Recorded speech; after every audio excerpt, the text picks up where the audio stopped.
Good morning students.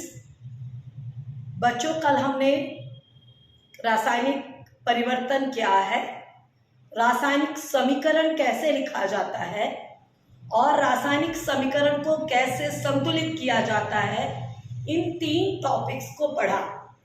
हमने देखा what is chemical change, how can we write chemical reaction and balancing of chemical reaction. आज हम उसी topic का अगला हिस्सा देखेंगे। आज हम पढ़ेंगे रासायनिक अभिक्रिया के प्रकार, टाइप्स ऑफ केमिकल रिएक्शन। बच्चों, जब भी कोई रासायनिक अभिक्रिया होती है तो परमाणु या अणु या यौगिक आपस में मिलकर एक नया यौगिक बनाते हैं। रासायनिक अभिक्रिया के दौरान ना तो कोई परमाणु या अणु नष्ट होता है ना उत्पन्न होता है, सिर्फ एक पदार्थ दूसरे पदार्थ में बदल जाता है। लेकिन जो पदार्थ बनता है उसका गुण बिल्कुल नया होता है। कल हमने बहुत सारा रिएक्शन देखा। मान लिया जाए एक रिएक्शन है जहां कार्बन को दहन कर रहे हैं वायु की उपस्थिति में और बन रहा है कार्बन डाइऑक्साइड। कार्बन एक तत्व है, ऑक्सीजन डायटोमिक अणु है। जब हम इसको दहन कर रहे हैं तो कार्बन डाइऑक्साइड गैस निकल रही है। 2 पदार्थ मिलकर तीसरा एक नया पदार्थ बना रहे हैं। यही है बच्चों केमिकल रिएक्शन। बच्चों, आज हम उसके प्रकारों को देखेंगे। केमिकल रिएक्शंस कई प्रकार के होते हैं। बच्चों, पहले मैं आप लोगों को सभी केमिकल रिएक्शन के नाम को लिख दे रही हूं। योगात्मक अभिक्रिया, जिसको इंग्लिश में हम लोग कॉम्बिनेशन रिएक्शन और एडिशन रिएक्शन कहेंगे। दूसरा बच्चों विघटन अभिक्रिया, डिकम्पोजिशन रिएक्शन। तीसरा है बच्चों प्रतिस्थापन अभिक्रिया।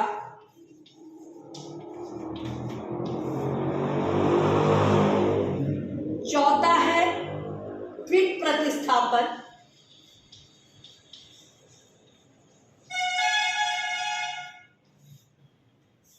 और 5वां है रेडॉक्स अभिक्रिया। रासायनिक अभिक्रियाएं मुख्यतः ये 5 प्रकार की होती हैं। इनके अलावा भी छोटी छोटी कई रिएक्शंस हैं, जैसे ऊष्माक्षेपी अभिक्रिया, ऊष्माशोषी अभिक्रिया, फोटोकेमिकल सेल प्रकाश रासायनिक अभिक्रियाएं, जैसे कई अन्य अभिक्रियाएं भी हैं। इन सारी अभिक्रियाओं को मैं इनके साथ साथ बताते हुए चली जाऊंगी। आज बच्चों हम लोग देखेंगे एडिशन रिएक्शन या योगात्मक अभिक्रिया।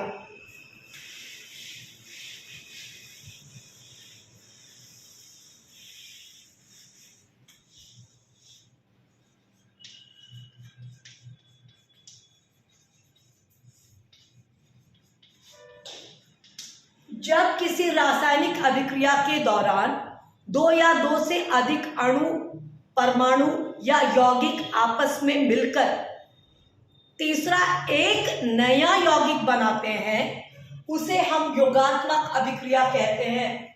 जैसे कार्बन और ऑक्सीजन आपस में मिलकर कार्बन डाइऑक्साइड का बनाना, ये एक योगात्मक अभिक्रिया है जहां पे 2 पदार्थ या 2 यौगिक अणु आपस में मिलकर एक यौगिक का निर्माण कर रहे हैं। इसे ही बच्चों हम लोग योगात्मक अभिक्रिया कहेंगे।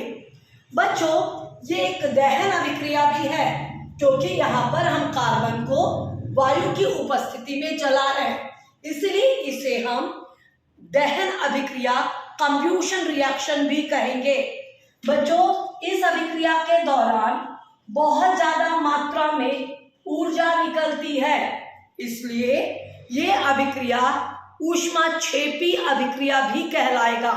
बच्चों, इस तरह एक ही उदाहरण में ये 3 अभिक्रियाओं को हम समझ सकते हैं। ये योगात्मक अभिक्रिया है ही, क्योंकि 2 पदार्थ मिलकर तीसरा एक नया पदार्थ बना रहे हैं। साथ ही साथ चूंकि ऊर्जा निकल रही है, इसलिए ये ऊष्माक्षेपी अभिक्रिया, ये एक्सोथर्मिक रिएक्शन भी है, और चूंकि ये वायु की उपस्थिति में यहाँ दहन हो रहा है, इसलिए ये कम्ब्यूशन रिएक्शन या दहन अभिक्रिया भी है। बच्चों, इसके और भी कई उदाहरण आपके टेक्स्ट बुक में दिए हो सकते हैं।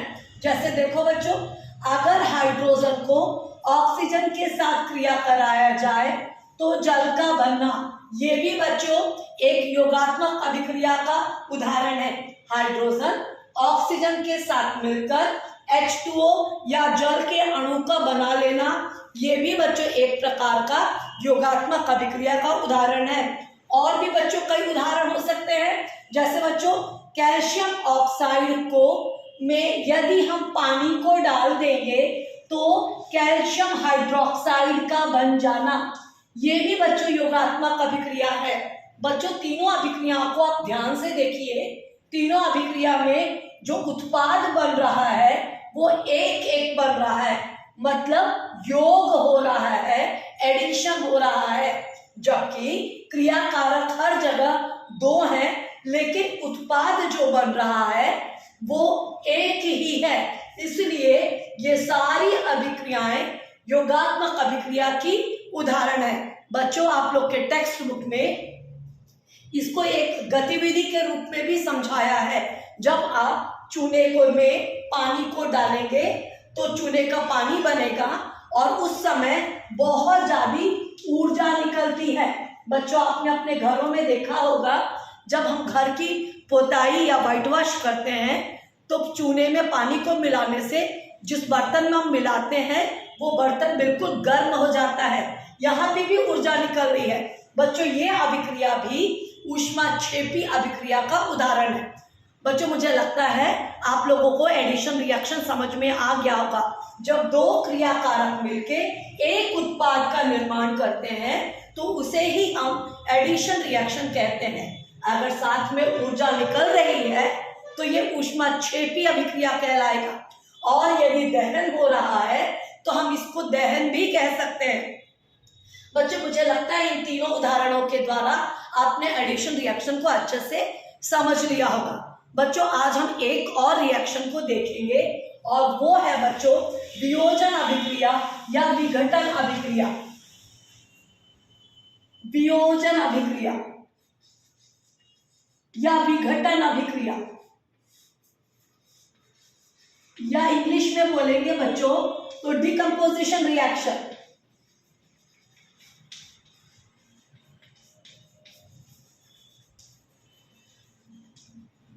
बच्चों, जैसे कि नाम से ही स्पष्ट हो रहा है, जब किसी अभिक्रिया में कोई एक क्रियाकारक अभिक्रिया के दौरान टूटकर एक से ज्यादा उत्पाद बना लेता है तो उसे हम विघटन या वियोजन अभिक्रिया कहेंगे। बच्चों, ये योगात्मक अभिक्रिया का बिल्कुल एक उल्टी अभिक्रिया है। जैसे बच्चों, यदि हम लोग पानी में विद्युत धारा प्रवाहित कर देंगे तो बच्चों ये हाइड्रोजन गैस और ऑक्सीजन गैस में टूट जाएगा। बच्चों, यदि जल में विद्युत धारा प्रवाहित कर देंगे तो वो हाइड्रोजन गैस और ऑक्सीजन में बदल जाएगा। बच्चों, जल अपने आप हाइड्रोजन और ऑक्सीजन नहीं बनाएगा, इसके लिए हमको बाहर से ऊर्जा देनी होगी।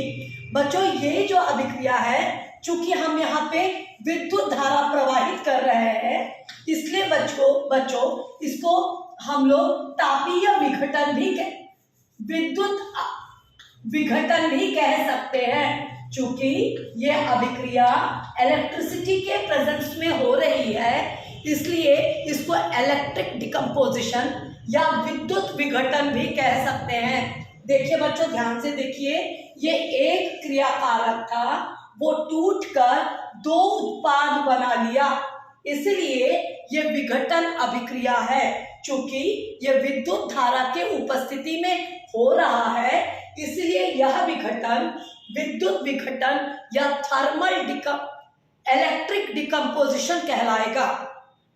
बच्चों, डिकम्पोजिशन कई प्रकार के हो सकते हैं। बच्चों, ये इस अभिक्रिया में जो विघटन हो रहा है वो विद्युत की उपस्थिति में या इलेक्ट्रिसिटी के उपस्थिति में हो रहा है। बच्चों ऐसे कई एग्जाम्पल्स और हैं जहां पर हम ताप के द्वारा या सूर्य के प्रकाश के द्वारा भी विघटन कर सकते हैं। जैसे बच्चों यदि सिल्वर ब्रोमाइड में को सूर्य के प्रकाश में खुला रख दें, यदि सिल्वर ब्रोमाइड को सूर्य के प्रकाश में खुला रख दें तो ये सिल्वर और ब्रोमीन गैस निकालता है। ये देखिए बच्चों ये भी एक विघटन है जहां पर एक क्रियाकारक दो उत्पाद में बदल रहा है, लेकिन यह विघटन विद्युत धारा की उपस्थिति में नहीं, सूर्य के प्रकाश की उपस्थिति में हो रही है, इसलिए इसे फोटोकेमिकल डिकम्पोजिशन, प्रकाश रासायनिक विघटन कहेंगे।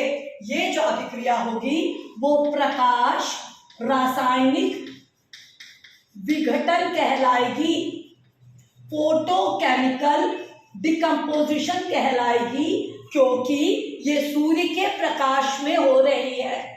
बच्चों और भी मैंने आप लोग को बताया कि यह विघटन ताप की उपस्थिति में भी हो सकता है। जैसे बच्चों हम इसका तीसरा उदाहरण देखेंगे। यदि बच्चों कैल्शियम कार्बोनेट को गर्म कर दिया जाए, यदि कैल्शियम कार्बोनेट को गर्म कर दिया जाए लगभग 1000 डिग्री सेंटीग्रेड के करीब, तो यह कैल्शियम ऑक्साइड और कार्बन डाइऑक्साइड में टूट जाता है। बच्चों ये चूंकि यह विघटन ताप की उपस्थिति में हो रहा है, इसलिए इसे तापीय विघटन कहेंगे। इस तरह बच्चों मैंने अभी आप लोगों को 3 प्रकार का विघटन सिखाया। ये तीनों विघटन अभिक्रियाएं हैं क्योंकि एक क्रियाकारक टूटकर एक से ज्यादा उत्पाद बना ले रहे हैं, लेकिन यहाँ पर ये जो विघटन अभिक्रियाएं हो रही हैं ये अलग अलग माध्यमों में हो रही हैं। जो कैल्शियम कार्बोनेट वाली विघटन अभिक्रिया ताप की उपस्थिति में हो रही है, इसलिए उसे तापीय विघटन या थर्मल डिकम्पोजिशन कहेंगे, जबकि जल वाला जो विघटन है वो इलेक्ट्रिसिटी या विद्युत की उपस्थिति में हो रही है, इसलिए इसे विद्युत विघटन कहेंगे। जबकि सिल्वर ब्रोमाइड का विघटन सूर्य के प्रकाश के उपस्थिति में हो रहा है, इसलिए इसे प्रकाश रासायनिक विघटन कहेंगे। इस तरह बच्चों डिकम्पोजिशन रिएक्शन 3 टाइप्स का है। ओके बच्चों, ठीक है। इस तरह बच्चों आज हमने एडिशन रिएक्शन और डिकम्पोजिशन रिएक्शन, योगात्मक अभिक्रिया और विघटन अभिक्रिया सीखा। ओके बच्चों।